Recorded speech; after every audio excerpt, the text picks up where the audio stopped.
All right, people. It's Cartier Madlock, founder of Black Business Finder, and I'm here with Crystal Smith, recent winner of Chopped.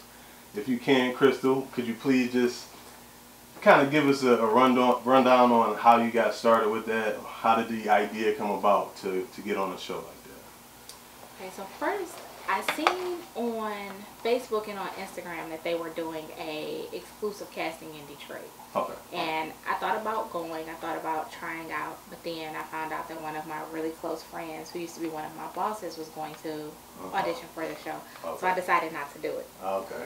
She asked me, was I doing it? I told her no. I said, no, I don't want to do it, Allie. I'm not going to do it, because my biggest thing was I was afraid that I was going to end up having to compete against her. Right. And so competing against friends, she's very good. Okay. Right, and competing against friends is not always the best thing. Exactly. So I told her I wasn't going to go, and I just left the idea alone. Okay. I was at work one day and got a weird phone call from a New York phone number, and I'm like, hello? Because it was a New York number. I thought it was a telemarketer. Right, because I'm like, I know I don't have any bill collectors, so who's calling me from New York? Okay. And the lady was like, Crystal? I said, yeah. She's like, hi, this is Rachel from Food Network's Chopped, and I'm like, okay. Right. And she started talking, and as she's talking, I'm literally sitting there looking like, what is going on? Right. And she's like, well, I got your phone number from your friend, Chef Allie Little, and in the middle of her sentence, I said, I am going to choke her. And she was like, well, she said that you're an absolutely phenomenal pastry chef, and that you're definitely someone we want to reach out to. Okay. And I was just like completely in shock, and through my head is going, I'm going to choke Allie as soon as I talk to her. And I decided to do it. I went through the process. It was a good 3-month long process with interviews and Skype and them coming here to follow me around at work and film me here, and talking to a bunch of different people, sending in pictures of my work, talking to my boss. It was a really long process, and then they decided in February to go ahead and cast me for the show. Okay. Let me know that I would be coming into New York in March. Wow. So I went in. And the rest is history. I was just kidding. Okay, I like that.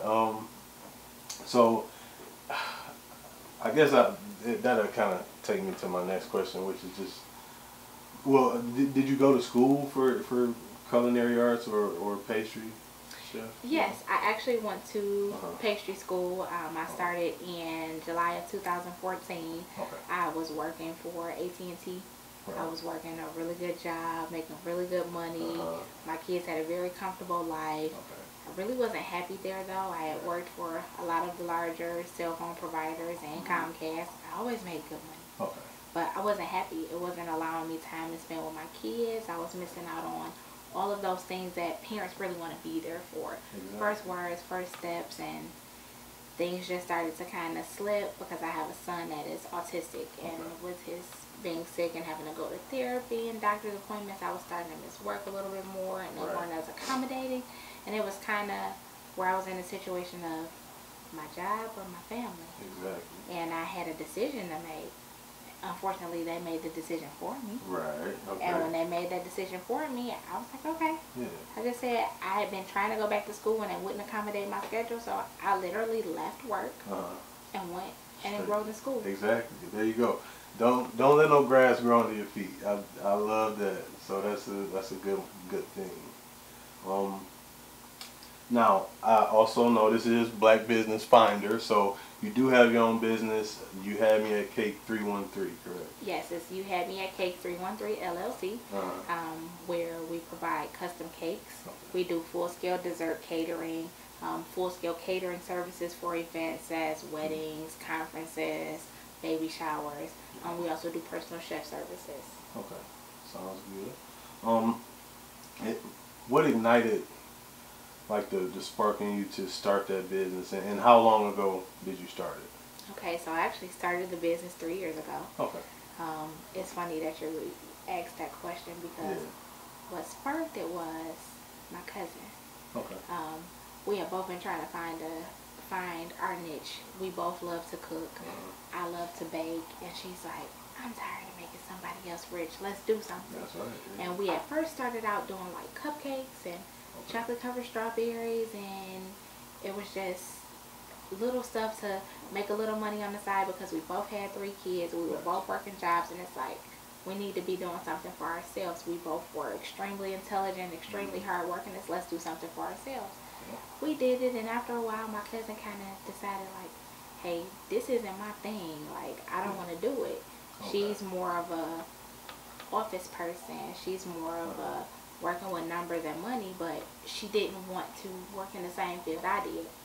My favorite cousin, my best friend, we still love each other. We just kind of split ways business-wise, and she still supported me 100%.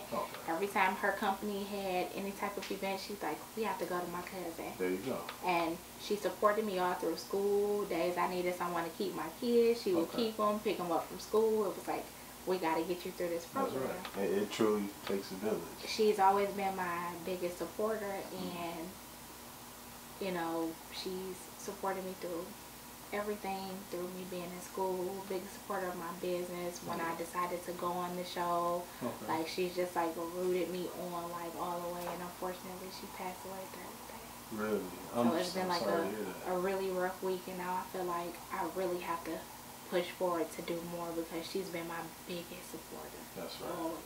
Again, I'm sorry to hear that. And at times like that, you do. We have to kind of push through, you know, because especially our loved ones, that's what they would want us to do, you know, especially when she's your biggest supporter. Exactly. Like, no matter what you do, she's always like, all right, we're going to make this work. That's right. That's right. So, and I'm sure she's definitely proud of where you are thus far and where you're going. Now, do you have a partner in your business at all? Or? I do. I have recently taken on a business partner because I've gotten to the point where working, being a mother, and the attention my business has been getting even right before I went on the show, because I actually did an event for the Michigan Chronicle. So that kind of pushed my business out there even more. And it got to the point where it was like I really couldn't handle it myself. So I took on a partner, a young lady that went to culinary school with me. She's just as passionate. She's more of a savory chef than a pastry chef, but she wants to learn everything. So she's actually been learning and actually picking up my slack on a lot of stuff. If we're like super busy, she's actually been doing some of the cakes on her own. And that's awesome. We've been doing pretty good. Okay, all right, cool. So, can you describe a typical day in the life of Crystal Smith right now with the recent success and attention, you know? A typical day in my life generally now starts at about 6 a.m. I get up, get my kids ready for school, get myself ready for work. When I wake up and I look at my phone, I generally have about 100 notifications on social media. I have a good 50 unread emails. I have text messages.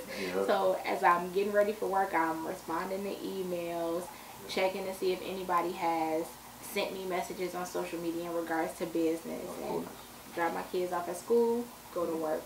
I run the whole pastry scene at my job, which is Baby Yacht Club. I handle the menu planning for the pastries. I implement everything. I do all of the production, all of the plating. I do all of that, and then still at the same time at work responding to emails from my business, responding to text messages and emails and voicemails in regards to people wanting to do interviews. And then I leave work, I pick up my kids, I go do necessary shopping for cakes and events, and put the mommy hat on. Come home, I cook dinner, have my little few minutes with them each personally where they can tell me about their day and ask me about mine.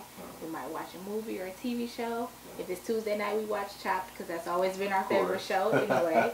And then they go to bed, and once they go to bed, I'm baking until about 1, 2 o'clock in the morning, and I go to sleep and start all over again. There you go, right? Like when you baking like that, are you baking for the business, like orders, or is it just kind of just perfecting the craft? Sometimes it's for the business, sometimes it's just strictly perfecting my craft, because I will randomly just do a lot of stuff just to know how to do it, or to learn, or to make myself better. And that's one of the things that my mother laughs at me about, because I'm a stress cooker. So when I'm stressed out, if something's bothering me, I go in that kitchen and I will cook anything. If I'm barbecuing or I'm looking for meat or something and it's in the freezer, if it's not in the front of the freezer, I will literally cook everything in the way to it. And, so you can get and I have all this food, and then a peach cobbler, a sweet potato pie, a cake, I'll have some rolls, and then I'm just like, it is only 4 of us, and my children are small, and I have all of this food. So then I just start calling people like, what you doing? I cook. You coming over? Come on through. And it always gets eaten because somebody's always looking for a plate. That's right. But what motivates you? My children. All right. They are my biggest motivation because my thing is I want them to always look at me and be proud. I want them to have something to look forward to, someone to look up to. Because a lot of times children don't have the role models that they need. And I want my children to see that mommy worked hard for everything we had. And if mommy can do it, I know I can do it. Exactly. That's right. I mean, you're the first person, the parents are the first person or people that the children look to. Yep. You know, so. And I'd rather them look to me for a good example than to look to their friends. Totally. I agree. How do you generate like new ideas in the kitchen? Like maybe come up with new dishes, or it's you know I don't know much about cooking. I know about eating. So believe it or not, I'll just look and see what I have. Okay. There are a lot of days where I have absolutely no inspiration on cooking, and I'll just open a cabinet or open the refrigerator and I'll look and I'll see some stuff and I'm like, okay, let's see how this works. That's right. And a lot of times it comes out like really well. Like one day I wanted jambalaya, but I also wanted gumbo. And I didn't know what I wanted, and then I said, well, no, I want pasta. So I literally took all of the components of gumbo and jambalaya and pasta and put them together. You had your jambalasta. And it ended up being so good. Really? See? There you go. You got to experiment, you know. I do that a lot. It'll just be, I won't know what I want, and I'll just take a bunch of components of a bunch of different things and put it together and make it work. Exactly. Hey, there's nothing wrong with that. What are your ideals when it comes to your business? You had me at Cake 313. What is your ideal look for the business and kind of how you want to be running it? So ultimately, I want to have a storefront, period. But I want something that's kind of a cross between a Panera, a Starbucks, an upscale bakery, and like a little cafe. I want to be able to do everything. I want to have Danish pastries. I want to have French pastries, regular donuts. I want to be able to provide you with a custom cake if you need it, or catering services if you need it, but I also want to have that ability for if it's lunchtime and you need to grab something to eat quick. And come on now, everybody's trying to be healthy. Nobody wants McDonald's and Wendy's all the time. So somewhere where you can grab a good sandwich that's healthy, or a soup, and then still be able to sit there and do homework or do paperwork because I have a Wi-Fi hotspot. I just want to be an all-around spot for people to go to. Because let's be honest, food is what brings people together. Some of the best moments in your life you may have sitting there drinking a cup of coffee or eating something. I just want to be that glue in people's lives. Oh, I love that. See, that's a quote right there. You want to be that glue in people's lives, and that bonds people together. Yes. I like that. How do you define success? Going for anything I want. You don't necessarily have to be number one in something. As long as you put your all into it, you're going to always be successful. As long as you're doing something you love that makes you happy, and you're not doing it to appease other people, you'll always be successful because you're going after something for you. You're making you happy. And as a person, if you aren't happy within yourself or your situations, you can't be good for anybody around you. And that's the truth. Happiness is key. That's the destination. Yes, so it definitely is. I totally agree with you on that one. Let's see. So you got your kids are your biggest motivation. Do you draw inspiration from any professional cooks?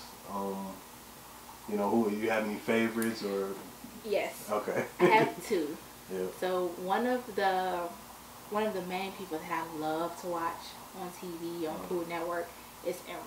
Now, he doesn't really have too many shows, but I love Emerald because he's just so loud and so full of life, and he's just so in your face. Like, here it is, here I am, take it or leave it, you like it or you don't, but I guarantee you're going to like it. Exactly. Like that, he has that cockiness, but he also has that realness. And then, as far as like a celebrity professional chef. Okay. Alex Guarnaschelli.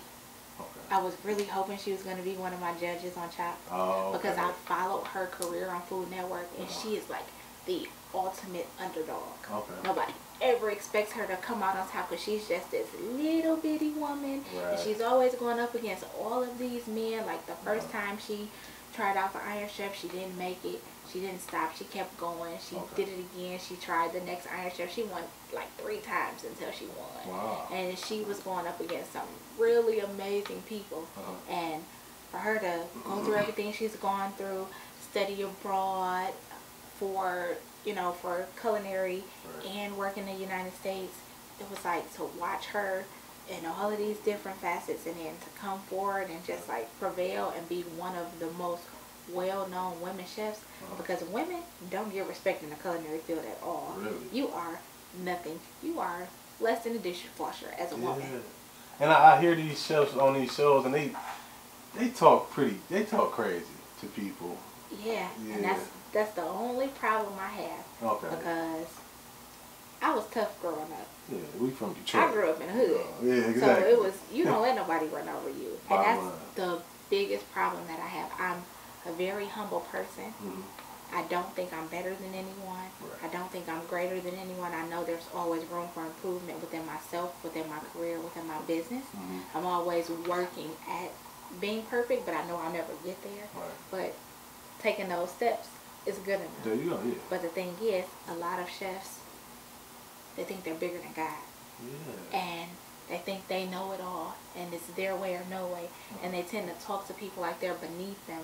And that's one of the problems that I have now professionally, because you cannot talk to me like that. Oh, my. You will not talk to me like I'm less than. I've had a boss yell at me and put his hand in my face, and I had to tell him, I said, you're not going to do that to me. I don't care who you talk to like that, but you're not going to talk to Crystal like that, because you will see every bit of West Chicago and Pinehurst, Joy Road, and Myers, 7 Mile and Snowden, 6 Mile and Gratiot come all out in of one. me. Exactly. All in one. That's right. And you will be hiding under your desk somewhere.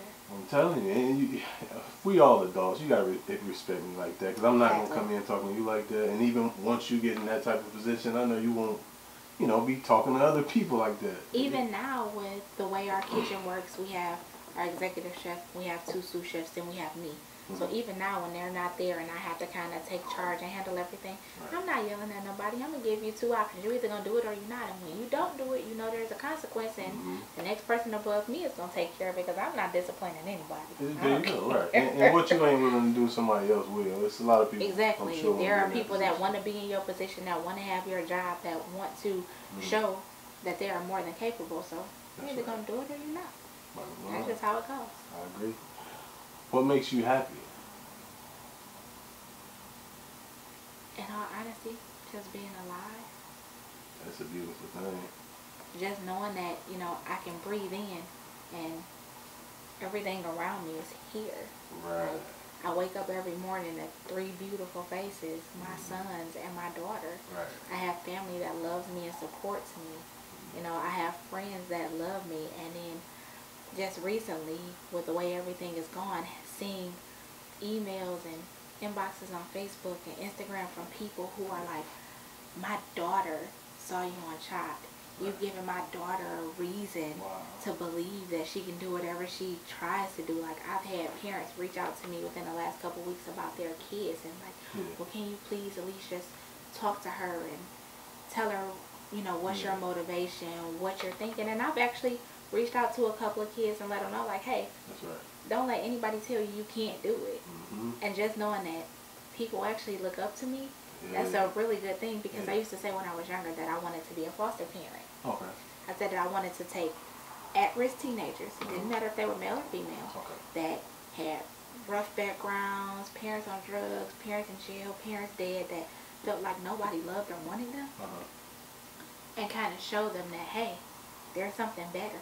Yes. You don't have to be what you came from. I'm telling you. You can be so much better than what you came from. It's about where you're going. And to see that that's what I wanted to do. And I've actually had a hand in raising 2 other children that aren't mine. And to be able to turn them around and let them see, hey, I can still do certain things no matter what I started from. And now to see that these other kids are reaching out to me because they're watching. Yes. If I can be that inspiration to every little black girl and let her see, you can do whatever you set your mind to. That's right. That's just it for me. That makes me happiest in the world. I love it. I love it. And you're really well spoken too. I'm gonna give you that. Like you do this, and I like to see that. So, what's one of like the biggest things you've learned throughout this journey so far with owning your own businesses and with the recent success on Chopped? So there's two things. Okay. One, owning your own business is not fun. Nope. It is not fun. It is a lot of hard work, sleepless nights, tears, sweat, being ready to give up, saying I quit. I don't know what I'm doing. It's a lot of sitting there going, oh my God, what was I thinking? Exactly. I really think this through. Right. Maybe 9 to 5 ain't such a bad idea. It's a lot of that. Right. Yeah. But then on the upside, being on Chopped and seeing the impact that I have on people, the other thing I'm learning is not to doubt myself. Because I struggle with self-doubt a lot. I guess I'll do something, I'm like, okay, did I do that right? Was it good enough? How did somebody think of it? Like, even when I deliver a cake, I'll look at it and I'll pick it apart. I'll find every single flaw, like, oh my God, I could have did this better. I could have did that better. And then when a person that is for a season, it's like, oh my God, it's so amazing. Because we not pastry chefs. I'm sitting there thinking to myself, like, this thing look like trash. Right. But when I go back and look at my pictures after everything is over, I'm like, okay, I actually did good. That's right. And I have to learn not to doubt myself in the process, because that's the biggest thing that I learned. Like going on Chopped and doubting myself when I first got there, because I was going against all of these award-winning pastry chefs from New York City that had worked in these 5-star hotels and resorts and owning their own businesses. Like, I had that, and this is going to sound funny when I say it, I had that Detroit air when I got there. Because Ted Allen asked me, he said, are you nervous? I said, no. He said, why? I said, you must have seen my shirt when I walked in that door. He said, well, I wasn't paying attention to it. I said, my hoodie said Detroit versus everybody. Come on now. I said, if I can make it through 34 years in Detroit, I can make it through anything. I love that. And he started laughing. I said, it's the truth though. It is. It's the truth though. If I can make it through all that, everything else is a cakewalk. You can make it here, you can make it anywhere. And because I heard all of those accolades that those other pastry chefs had, at first I started doubting myself. And the one thing I thought about when I first got in front of that stove and that table and that basket, I was like, okay, I'm gonna ignore everybody. I got my blinders on. I'm at home. I'm just gonna do what I know how to do well. That's right. And the first thing I thought when I opened that first basket, I said, Jaden. That's my oldest son. He loves tacos. He loves nachos. He loves fajitas, anything Mexican. Each one of my kids was inspiration for each meal. And I'm like, okay, I'm cooking dinner for my babies. That's right. I like that. That's awesome. Do you have like any routines when you cook it? Like, I'm not a chef at all by a long shot, but I love to play jazz, and I play my jazz, and I love to cut on the cutting board. It's just something, you know, so. Yes, and this is going to sound so funny because I'm a girl, and a lot of times I'm very presentable and well-spoken, and I seem kind of soft sometimes, but my biggest thing is when I'm cooking and I'm in my zone, I listen to the loudest trap music in the world. I'm listening to 2 Chainz. So you're in there dancing. Listening to Jeezy in the kitchen, like in my head, just like I'm listening to trap music real loud, and my son will come in the kitchen and be like, "Mama, do it have to be that loud?" Yes, or he'll say, "Are you really listening to that?" I'm like, "Yes." That's right. Like you said, you gotta get in the zone. And he's like, "Really?" Like now, one of my big things is like, as loud as she is, I like Cardi B. Okay, and I will listen to her music in the morning. Cardi B, or like I listen to one of my favorites right now is 2 Chainz 4 a.m. I turn it on and have it up real loud, and I'm just in the kitchen like 4 a.m. I'm just getting started. And my son like, "Mommy," and because he's a preteen in middle school, when he's like, "Are you really listening to that?" Or when I pick him up from school, if it's up real loud, like, he's like, "Oh God, Hey, Mike, you turn that down a I little never bit. thought I was going to be the embarrassing parent. Hey, but you know, the circle of life, it come back around. Yes. But his friends love me, but to him, I'm the embarrassing parent. He's like, exactly. That's right. That's how it works. You know. What? Name some of the sacrifices that you've had to make as an entrepreneur.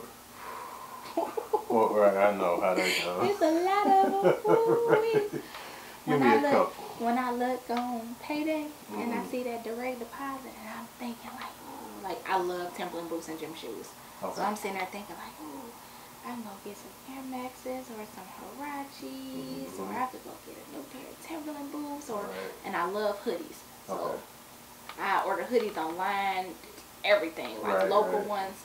I love them. And I'll be looking like, oh yeah, I just seen this hoodie online. That was $60. I'm ordering that. I'm like, dang it, I need new cake pan. Right. Or, man, I got a cake next week and I don't even have the silicone molds for it. I gotta go on Amazon and order molds, or I gotta go to the cake supply. I'm like, be irresponsible. Right. Adulting is no fun. Not at all. Right. And especially being an entrepreneur as an adult. Give 3 pieces of advice to young entrepreneurs or aspiring business owners. What would those be? Never, ever give up. No matter what, anybody says to you, if it's your dream, if it's your passion, go after it. Because a lot of times the naysayers are just upset because they're not in your position. That's it. They just don't know anybody else in your position. You know? 2, it's okay to scream. Yeah. Go in the room, close the door, and scream your head off, because it's going to happen sometimes. You're going to be so frustrated with customers and other business owners and people not paying or doing what they're supposed to do. It's okay to scream, because I scream and I vent a lot, but I have somebody that I can vent to, and I will call her, and I know I probably get on her nerves sometimes, because I'll be like, Randy, they get on my nerves. Like, I got a customer that didn't pay an invoice, and she expects me to be on time. And it's okay, just vent to me. Don't vent to her. Right, these things happen. So, find you somebody to vent to, and go in the room and scream if you need to. And just keep at it. Okay. Just keep at it, because we are, especially in Detroit, the millennials, the young entrepreneurs, those that are children of the baby boomers, we are what's going to bring the city back. Exactly. We are what's going to bring the city back. No matter what's going on with Dan Gilbert and Quicken Loans in downtown, we are what's going to bring the city back. That's right. We control what we can do. That's it. And there are so many organizations that are looking to help us. We just got to be willing to do the work. That's true. Yeah. If you seek, you shall find. And it's out there. I'm definitely learning. I'm definitely learning. But that's the thing. That's the beauty of it. It's a process, and as long as you're learning, that's how you know you're alive. You know, you should always be learning. Yes. Yeah, so, if you had the chance to start your career over, and I know you got a lot left, but if you had the chance to start over, what would you do differently, if anything? Honestly, nothing. Because everything I did prior to 2014 prepared me for going back to culinary school. It prepared me for branching out on my own, for being able to do what I wanted to do. So everything that I did now was a stair step. It taught me how to deal, like the communications jobs I had, taught me how to deal with customers, those irate ones, those long hours, not seeing my children, just prepared me for what entrepreneurship was going to be like. Because it's some nights where, I'm working and doing emails while I'm at therapy with my son that's autistic. I'll be on my computer sending out invoices while I'm helping my 7-year-old with homework. Exactly, yeah. So it taught me everything I went through. It taught me how to multitask, how to prepare myself, how to deal with people that are less than favorable people. So I wouldn't do absolutely anything over. I would do everything in the same exact way. Love it. I love it. Which it kind of segues into the next question. What are some of your failures as an entrepreneur, as a business owner, as a chef? Being too nice. Okay, yeah. That is my biggest Achilles heel, because I love people. And I'm very understanding. I'm very giving. I have a very big heart. So people kind of tug at my heartstrings sometimes when they're like, oh, well, I know I'm supposed to pay you by Monday, but my paycheck was short, and sometimes I'll kind of bend and give them a little bit of leeway or give a discount because they're a friend of a friend, and then in the end, I always get jacked up. So, like, my biggest failure is being too nice, but I'm learning now, business is business. We sign a contract. You don't stick to that contract, we don't do business, period. There you go. And it's a saying basically that's something like, at the end of every transaction, somebody's going to walk away disappointed. It ain't going to be me. And that's exactly how I'm looking at it now. Prior to a couple months ago, I was always the one disappointed because I'm like, this didn't happen, that didn't happen. Now, it's about my money. And I'll tell people anytime, and I don't care who doesn't like it. The money that you pay me, you're not funding a lavish lifestyle or any of that. You are funding gymnastics for my 5-year-old daughter. You are funding robotics for my 12-year-old son. You are funding football and karate for my 7-year-old. You are helping me put money into a college fund for them. You are helping me put money back into the community. I feed the homeless every year. And I don't just do it on Christmas and Thanksgiving. I volunteer my time to an organization that on every holiday does things for the homeless, and it's not a big turkey dinner like most people do. We give them things that'll last them for the week. We put together care packages where they have soap, washcloths, toothpaste, little food to help them make it through a couple days. If I'm riding down the street and I see somebody with a sign, I stop and I give them money. If I don't have money to give them and I have food in my car, I'll give you food. That's right. You know, I give back. I donate my time to my son's school. I tutor children. I'm starting to mentor children. I give back. That's right. And that's it's like when you come from that and you've seen that side, you know, of hard times or what have you. You know, I just think, we definitely are more subject to give back because we've been there, or you know, we know the struggle. So totally, and I love that. So. And that big heart that I have is sometimes a gift and a curse. It can be an Achilles heel sometimes, but other times it just gives me such a sense of fulfillment knowing that I did something, not expecting anything back from anybody. I've even been in a grocery store some days. Like, it was a lady in the grocery store with me a couple years ago, and she had her daughter in the store, and she was like scraping together change to pay for their food. So while she was doing that, she's talking to her daughter. They had their back to me. I tapped the cashier hand, and I slid on my debit card. I think I only had like $40, and I was only getting some bread. But I knew my direct deposit was hitting that night. So that lady's groceries was $36. That $36 wasn't hurting me. It was 7 o'clock in the evening. I was getting ready to go home. I had food at home. My babies were taken care of. I knew I was getting paid the next day, and even if I didn't, I know a way was going to be made. I slid that lady my debit card, and she swiped it, and I put in the pin, and the lady still sitting there counting, trying to get money from her daughter and put stuff together. And she turned around and she was like, okay. She's like, I'm going to have to put a couple things back, but here. And she was like, oh, you fine. She's like, huh, what you mean? She was like, you fine. I told her, I said, baby, you take your baby home and you feed her. I said, y'all have a blessed day. That's right. She was like, oh, no. I said, nope. I said, you know what I want you to do? You can't give it back to me. She said, what? I said, next time you see somebody in the tight, you do it for them. Yeah, there you go. And she started crying, and she was like, thank you. I do it all the time. Because for me, I've been in that position. That whole year and a half when I was in school struggling, it was a lot of times I didn't have stuff. It was a lot of times nobody was there to pick up my slack, and I had to figure it out. I had $10 for 2 weeks and had to feed 3 kids. So I know what it feels like. Exactly. And that's what humbles us, and that's the beauty of humanity. You know. So how long do you usually stick with an idea before you give up on it? Not necessarily give up, before you just kind of throw it away. I don't. You don't throw them away? Okay. Even if I don't finish it right then, it's going in the back of my head, and I'm going to come back to it when I finish with the next project. Okay. I just can't let stuff go.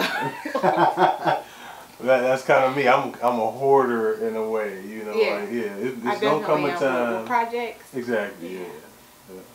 I was just working on projects last night, putting desks together and stuff, and I got frustrated and I just put it down. I went and lay down. I got up at 7 o'clock this morning and started back together. Right. Sometimes you just need a breather. Like, you know? Mommy, you're not going to. Nope, just leave me alone. There you go. Just leave me alone. I got it. I just can't give up on stuff. Got you. Like, so what's your vision for You Had Me at Cake 313 LLC in the next 5 to 10 years? My vision is, I don't expect to be perfect, right, but I expect to be a fixture within the community, especially the black community. yes. I want to be able to give opportunities to younger people that need jobs and maybe want to do internships. I just want to be a resource, basically. Just want to be a resource. Okay. Love that. Just give me a second here. In one word, can you characterize your life as a business owner at this point? Crazy. Yes, that's golden right there. Crazy? Yeah. How so? How is it crazy?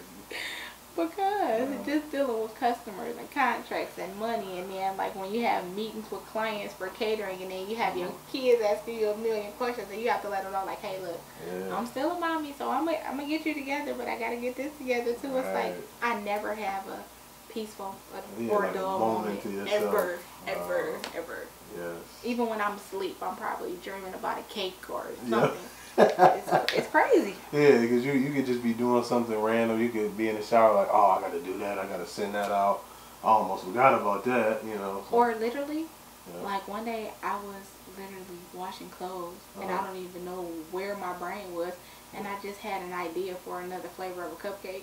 And I literally stopped in the middle of my laundry and went upstairs and tried. Hey, I'm crazy. Comes first. That's the, you know, like. And you gotta do it while the thought is ripe in your head. Because if you don't, you'll forget about it. Yeah, exactly. You forget about it and remember it months down the line when somebody else done did it. Exactly. You're like, no, I thought of that. Man, I'm telling you. So yeah, yeah, that's funny. So, what do you guys? At You Had Me at Cake 313. What is your primary selling product? Is it cakes mostly, or? No, I have a primary product. I can do anything you ask me to do. Okay, right. I mean, I do. What do you do most? I do a lot of custom cakes. Okay. I do a lot of custom cakes and full-scale dessert services where I do like parfaits and. Yeah, I saw some pictures of those. Yeah, awesome. I do. I literally do everything. I do get more requests for cakes than anything, but just recently. The catering has beefed up more. Okay. I've gotten a lot of offers to like sponsor events and stuff where they want like savory food, but I have to do it whatever. Yeah, I got you. I go as far as my culinary education will allow me. Exactly. What do you love most about what you do? The fact that it makes people happy. Right. Like food, like I said earlier, food makes people happy. Yes, Every amazing moment you have in your life, good or bad, it always involves food. When someone has a baby, what do? You have a baby shower. That's right. And the biggest part of the baby shower is the food. Have some food. When somebody gets married, reception, food. When someone dies, funeral, repast, food. Celebrations of awards and banquets, food. All is what brings people moments. Together. Yes. Just think back to, I don't know how your family is, but think back to maybe when you were younger, your family. You always had a dinner on Sunday. That's right, yeah. You always had family gatherings on holidays, and it was always a plethora of food. Oh, yeah. Every type of food you could think of. Somebody always brought a dish. Right. You had everything. We did the greens. We did the macaroni. Exactly. Yeah, no doubt, no doubt. Exactly, and that's exactly what it is for me. Because food brings people together and makes people happy. Right, exactly. It's that glue. That's right, yeah. And it's I'm not sure exactly for the term, but it's just, you know, it can trigger memories too, you know. It does. Yeah. So, it does. No matter what you're eating or drinking or something, it makes you remember something. Yeah. Like if I come outside and I smell barbecue, I'm like, yeah, like somebody queuing. There's probably some family involved, some drinks, whatever. You know, it's just you know, the smell and our senses it triggers those emotions. Exactly. Is there anything that you feel I haven't asked so far that you would have asked if you were in my position? Or just something that you want people to know that maybe we haven't covered yet? I'm just a normal person. All right. I'm just a normal, real human being that likes to be happy, that likes to have fun, that likes to feed people. Like, everything that has happened thus far within my career and my life, especially within the last month, has been an extreme blessing. I'm grateful for it. I'm thankful for it. I know where my help comes from, you know, and that's the one thing that I think gets lost when people want to talk to me and they want to interview me. The one thing that they always cut and that always gets lost is I'm very, very grounded in my faith. Okay. Because I know that's where all my help comes from. I'm not doing none of this by myself. That's right. Because if it wasn't for God giving me the talent that I have, I couldn't do it. So, and that's the one thing that gets lost everywhere. And I tell people all the time, no. Right. That's right. It's not all me at all. Yes, I have an amazing talent. I have an amazing spirit. I'm very humble. I'm a very happy person. I'm a very helpful person. But I wouldn't be if I didn't believe. Exactly. If I didn't believe in God, I wouldn't be. Because I know that that's what's putting me where I am. I know holding on to that faith is what has kept me from giving up. When I lost everything 3 years ago, that's how I made it through it. Just praying and staying grounded in my faith. It's been a tumultuous 3 years. So 2017, when I brought in 2017 on New Year's Eve, I said, this is it. I prayed at midnight. I said, Lord, I'm ready for you to show me whatever you got coming in store for me. Give me what's mine. And I promise you, January 1st, coming into 2017 has been like, I've been knocking them down. I tell you, 17 has been a beautiful year for me as well. And yeah, it's something about it, I don't know, but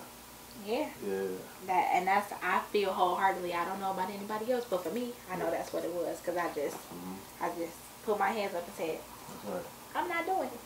I'm just letting you do it. Take the wheel. Yeah, that's right. Guide me where you're trying to guide me, and I done been guided down some amazing paths this year. I've had some amazing opportunities. Okay. Well, I tell you, you can rest assured that won't get cut. I think that's definitely necessary, you know, for people to see and to understand. Crystal Smith, it has been a pleasure. Thank you. Black Business Found. As well. It was a smooth conversation, and I wish you the best in your future endeavors, and congratulations on your recent success. Thank you. All right, not a problem.